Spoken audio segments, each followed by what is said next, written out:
You've tuned in to Books, Business, and Beyond, the show that teaches you how to maximize your income from your book to create the lifestyle you want. Now here's your host, the international publishing expert who loves green smoothies and reading inspirational thriller novels, Kristen, the Book Ninja Eckstein, and her partner in success, Shelley Hitz.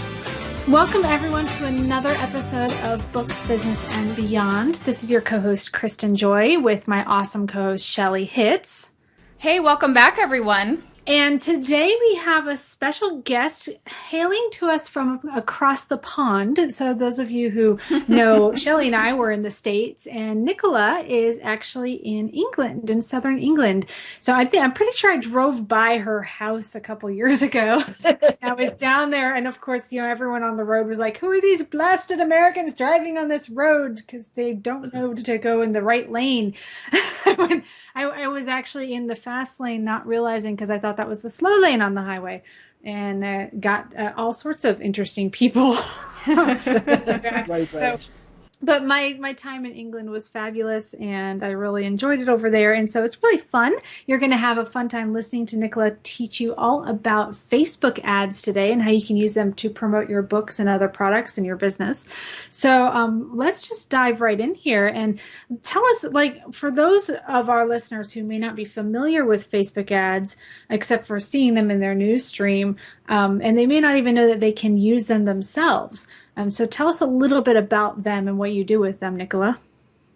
Okay, well, I in the back in the midst of time, 2003, I discovered an amazing thing called Google AdWords, and I really enjoyed using it because it was very targeted. It was very inexpensive. I had a hotel at the time, and I learned how to use Google AdWords quite quickly and dominated the local hotel scene.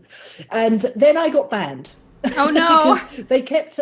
Oh, yes, it was easy done in those days. What actually happened with me was they kept sending me vouchers to my various Gmail accounts, and I wasn't aware that you weren't supposed to use them. So I was using them quite happily, and then Google found out, and apparently you're only supposed to use one Google AdWords voucher per person, regardless of how many ad accounts you've got. So that was me finished on the paid advertising front. So for many years after that, I had to toil laboriously on the blogging front. And when social media came along, that made things a little bit easier because you were able to share your blog posts across many different platforms. And I obviously embraced video and audio at the same time, but nothing compared to the thrill of getting an ad up and within 15 minutes getting complete strangers clicking on your ad and going through to your offer on your website.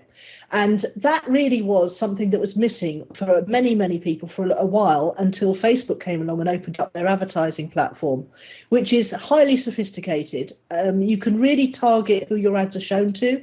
You can choose what time of day or night. You can choose a geographic location. You can put your ads in front of people who like similar things. And actually, Twitter's advertising platform is opening up in a similar way, and it's going to be just as good, I think. So the thrill of being able to get inexpensive traffic came back. And, people don't really understand. My mentor says, if you can't find a guaranteed, duplicatable, repeatable, scalable way to get prospects to see your offer, you haven't got a business. So that's one of the reasons I was very excited to use Facebook ads when they came along. But the other thing is the speed of it, and if you've got an offer, and even if you have a headline and you want to try a different headline, it can take forever to test that headline if you haven't got much traffic. Whereas if you can throw, say $10, $50 at a headline on a sales page, you'll be able to tell very quickly which is the right headline. So the other benefit is it just takes away all the guesswork. If you've got enough eyeballs seeing your offers, then you can stop guessing about what the right thing to do is, what the best thing to do, what thing is going to sell best. You can just test it. Ditto for the covers of your books, even the name of your book. Before you've released your book, you can test all these things and see what people respond to. That is brilliant. I never really thought about using something like Facebook ads to test a book cover and how people respond to it. But I mean, if you think about it, if you're looking at your news stream and you see those little ads pop up on the sidebar, and then ads, throughout as people promoted posts, they're in your timeline. What more way to tell if someone's responding to it than if people actually click the link to your book cover. And you can test, your title and your cover design at the same time, because of course, if your cover design sucks, as we talked a little bit about on last week's podcast with episode with Joel Friedlander, if your cover design is really bad and people can't read it in that thumbnail ad, then they're probably not going to click on it because they don't care and don't know what it's about. So that's just phenomenal. I love that tip, and I'm actually just getting started myself with experimenting a little with Facebook ads and promoting my books. We're actually going to start with one of my books just to see how it rolls and to test it out. And I know they've changed a little bit since I used them last. So can you talk a little bit about the rules of using a Facebook ad? And because I know they can be pretty strict, especially when you do a promoted post with images versus just an ad. Yeah, there's, funny enough, I was just looking this up today because I was having a conversation with a social media manager, and we were debating the fact of whether Facebook still enforced the 20% text rule. And I think really, to be on the safe side, you should stick to less than 20% text in your ad image.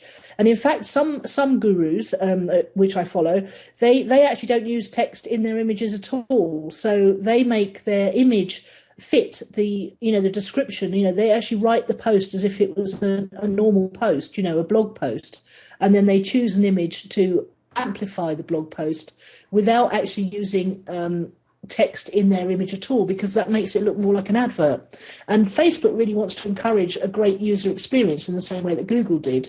So they really want you to add great posts with great content, and then just use the image to complement that content. And then underneath the image in the ads, you'll see that there's a learn more or download or a discover sort of button. And that's where you put your headline and your strap line underneath the image. But you can actually use the content to really give some value, which is great. That's such a great tip. Before we move on to another thing, the blog post idea, like I've come from a print ad background, and I used to work for a printer and design ads and things. So I'm always thinking of an ad as the words and the graphics working together in one image. But that makes sense to me now that Facebook has that rule, because I've always been mad at Facebook for having that rule. Like, why can't and it makes your life so much easier because there's no graphic design involved. I am rubbish at graphic design. So could have saved hours of my life just not even bothering to try and redesign the ad to fit their specs. And the thing is, some of the authors may not even realize that some of the posts showing up in their feed are sponsored. Now, my eyes are trained to look for that little light gray link that says sponsored, but a lot of times it may just look like a regular post in their feed. And that's kind of the point that you're making, is trying to get it to fit with the social atmosphere of Facebook so that it doesn't stick out like an advertisement. I freaking love you right now. Thank you. So the other thing I would suggest is, I always do everything in batches of 3 because I get overwhelmed very easily. I'm pretty techie, but I do get overwhelmed. I've got sort of big picture thinker and ADD OCD. So I do everything in batches of 3. So the first thing I'll test is the same post with 3 different images to see which image resonates best with people. Then the next thing I'll test is the 3 different locations. So, for example, I'll show the ad to, if it's a personal development thing, I'll always start with Tony Robbins as an interest group because he's huge. And I'll show 3 different images to Tony Robbins fans and see what they like. And then I'll pick the best performing image that gets the clicks or the leads, depending on what my goal is. And then I'll try 3 different locations. So then I'll test it whether it works best in the news feed on the right hand side or the news feed in mobile. So mobile, desktop, or right hand side. And then after that, once I found out where it works best for that, I'll then start split testing 3 different country combinations. For example, USA and Canada, UK and Ireland, and Australia and New Zealand. So I just I limit my variations to 3, which I find manageable.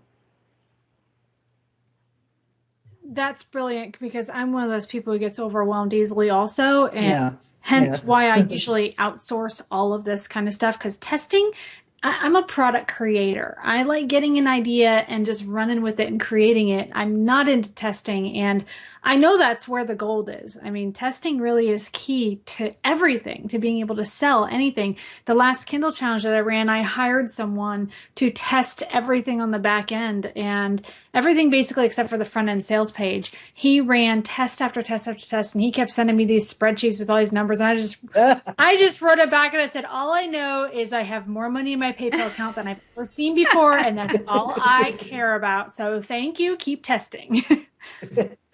But the good thing is to it's a bit like copywriting. I think I always like to write the first draft of a sales page myself. Then I've got a control that I can set a copywriter free to try and improve.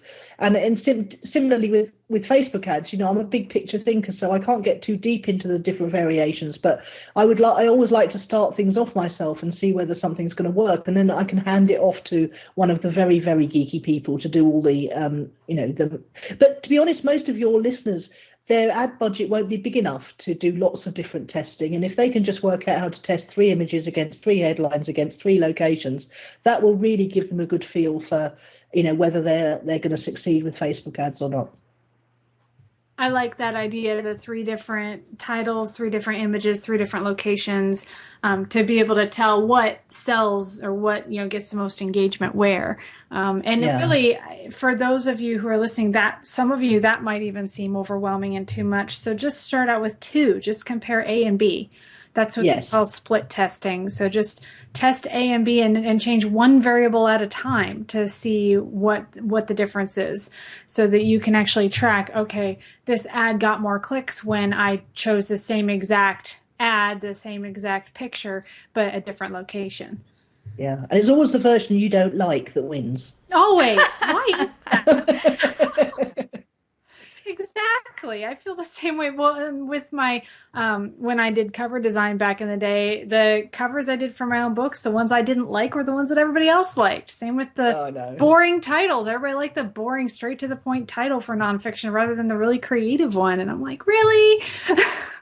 But, you don't want to get clever, that's for sure. Exactly. You want to keep it simple. And this is what I tell my students all the time. Just remember that everything that that you're an expert in your terminology, because every niche and industry has its own set of terms, is like you have to speak to everyone else like they're at a kindergarten level when you have a PhD. So just remember that, especially with things like ads driving traffic to your book and your book titles, when you're testing those, test it at the kindergarten level, not at the PhD level where you're at. Mm. And if you could just get started, the fun stuff comes in with having new ideas. For example, I've got a business lawyer client who's never advertised on anything before, and we're doing Facebook for her. And so I'm testing, different personalities in the business space, different dragons from Dragon's Den. That's where the creativity comes in, thinking up the new interest groups to put her best performing ads in front of.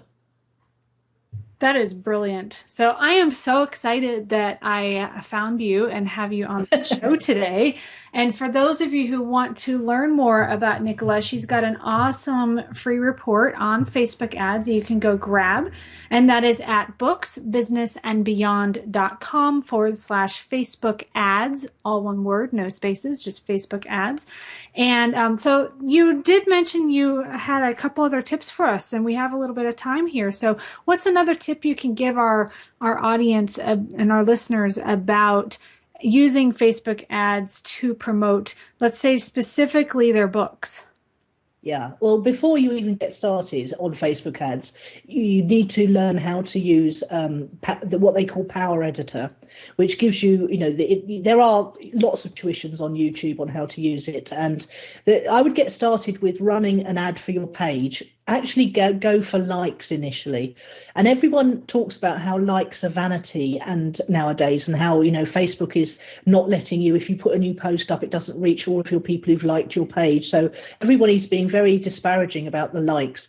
But actually, if you run a really well targeted campaign think about your book, think about what other books they would have liked, your ideal reader. What other books would they have read, would they have liked? And then target your page for a likes campaign to attract more people before you've even finished writing your book, I think. And you could even try dripping out bits of your content onto your page as as posts, and then paying to boost those and get likes for your page. So you're building your audience before you've even finished your book. And the reason that likes are so important are because you can look at in your settings and see what demographic, is it male, is it female, what is it, 25 to 35, is it 35 to 55s? But more importantly than that, you can swap. Now, this is a big tip coming up, so get your pens ready, people. If you swap your language on Facebook to American English, US English. Now, all of you guys in America will already have that. So but outside America, not everyone has it. And that will give us the ability to use what's called graph search. And graph search enables you to put in the search box on Facebook, pages liked by people who like. So if you've got a page, I've got a page called Nicola Cairncross. I've also got a page for each of my books, and I can put in in the graph search box, pages liked by people who like Nicola Cairncross, and it will take all the information, all the demographic information, all the psychographic information, all the interest information from the people who've liked my page, and it will go and tell me which other pages those people have liked. I can then put my ads for my page and my book and my, anything I want to, in front of the people who like those other pages. So, for example, with my personal development angel healer client, I was able to go and put her page in front of all the people who liked Doreen Virtue. Now, I'd never heard of Doreen Virtue before I started working on this campaign, but I was able to put in pages liked by people who like Light of Angels. And it immediately started telling me all the other pages that my clients, people who'd liked her page, also liked. So just think about how powerful that is. You can get your ads in front of a huge audience who've already proved their interest in the subject matter. Isn't that awesome? Wow, that is so awesome. And I am definitely going to be using that one for sure. Everyone else who's listening, make sure you go to booksbusinessandbeyond.com/Facebook ads to get the free report that I'm sure goes way more into depth on this. And we have 3 minutes left. So what's one more hot tip that you can give us? Oh, my brain's gone completely blank. Use very eye-catching images. So go to somewhere like, I use photodune.net. That's photodune like a sand dune.net. And I use very bright, bold, eye-catching images, and I crop them in a really unusual way, because the image is really crucial to get people's attention when they're scrolling. And the bigger, bolder, and more unusual the image, the better chance you've got to get people to stop, especially if they're scrolling on a mobile device, which more than 50% of people do now. Oh, wow. That is such a good idea. I've seen a lot of sponsor posts, like Shelly, my eye is trained to look for that little gray link as well. And a lot of times, they're your typical memes or a picture of someone with their arms up on a mountaintop. Hey, you can do it. I've just done a brilliant campaign with zebras all over it. My lawyer client loves zebras, so I've been looking for the most unusual pictures of zebras I can find. Yeah, so they'll find something that's personal to you and also make sure that it ties into the thing you're advertising about. Because the one thing I want to caution our listeners about is if you use a photo on a blog post, on a Facebook ad, on anything, on your book cover, and it has absolutely nothing at all to do. In fact, it might even be the opposite of what you're talking about in your post and in your book, don't use it. Try to use something that's related, or like if you're branding yourself and your page as an author expert, then use something you like. Like I am obsessed with Captain America and sea turtles. So I might choose part of Captain America's shield, which is just, red, white, and blue with a white star. So it's not like that's trademarked if I use it appropriately and use similar imagery to it. I wouldn't use the shield itself. But I could also use a picture of a sea turtle that I took when I was at Grand Cayman just a few weeks ago. So anything that you take a picture of yourself that's really cool, that you find on a stock photo site that's really cool, that's eye-catching, that you can crop in a creative way. I love that. Some of my favorite selfies to look at are the ones that people take at a really cool angle and that are very unusual. And that is what will draw the eye. Yeah, it's what's called pattern interrupt. So, you're scrolling, you see a lot of the same things, and then you see something that's different. And it's like, oh, what is that? And it catches your attention. And how can you make yourself stand out in a good way? I mean, you want to, let your personality definitely shine. But yeah, I love that tip about having that pattern interrupt in the feed and getting someone's attention through the images. And that's exactly right, Shelley. That's exactly what we're talking about today. So thank you very much, Nicola, for being on the show with us. Everyone, remember you can go to booksbusinessandbeyond.com/Facebook ads to grab that free report that Nicola has for you. And you can also tune in next week. Make sure you don't miss this. Shelley and I will be discussing together how we get book reviews, how to get good book reviews. Hint, hint, write a good book. That always helps. Just something to make you giggle a little bit and nod your head in agreement. And what you can do to make getting book reviews and following up with people who have not reviewed your book after a few months but promised they would, and how to actually get those people to respond. So join us next week on this awesome podcast, Books, Business, and Beyond, and we will talk to you all soon. You've been listening to Books, Business, and Beyond, the show that teaches you how to maximize your income from your book to create the lifestyle you want. Visit your host, Kristen the Book Ninja Eckstein, and her partner in success, Shelley Hitz, at booksbusinessandbeyond.com and grab your free gift today. Tune in next time for more ways to diversify your income beyond the book, and don't miss a single episode. Subscribe to this podcast on iTunes.